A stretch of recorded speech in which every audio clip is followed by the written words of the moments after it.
Hi, Stephanie here with Mahalo.com. Okay, teens and sex. This is a big one. Yes. Vanessa's here to tell us, how do we talk to our teens about sex? A lot of parents get real uncomfortable when it comes to this. Yes, and parents too.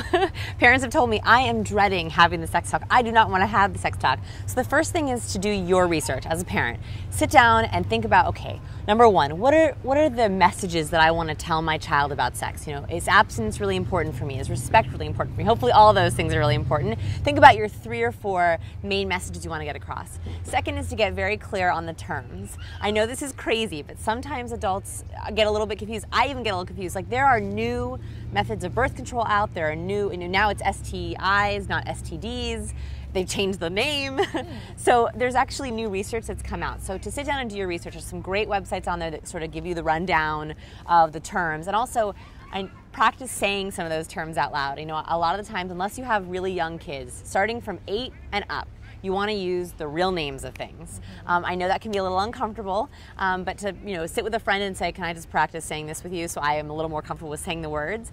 And then going into your child and asking them first, what do you know about sex? Do you have any questions for me? That way, before you jump in with a whole lecture, they can tell you what they already know. They might be way more advanced than you thought. They might be even less advanced than you thought. That way you sort of gauge where they're going, and then you can talk to them about the actual terms you researched. Yeah, it's interesting. You talked about using the real names for things. I've heard that recommended before, even from the time they're very, very little. Yes, and I always do recommend that, but sometimes parents are really uncomfortable with that. So at least at 7 or 8, I think it's important to use real names. And the reason for that is because you don't want, when your teenager gets into their first relationship, male or female, and they're talking to their significant other, and they can't use the real words for things, or they feel shame behind those words. This is not shame, this is our body. They should feel like that they're proud of that, and it's something that's natural.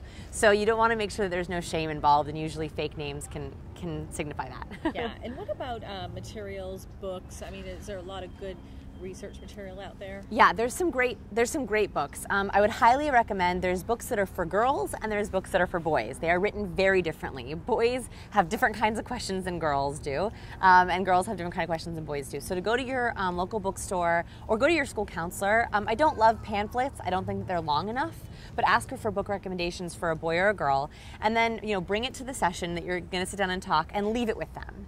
Because a lot of the times they'll take time afterwards and sort of look through it, as opposed to asking their friends or researching online a term they didn't know what it meant. At least they have a book now or a glossary that they can keep in their back shelf of their room, that in case something comes up later, they can research it. Absolutely. Well, Vanessa, thank you so much for helping parents have the talk.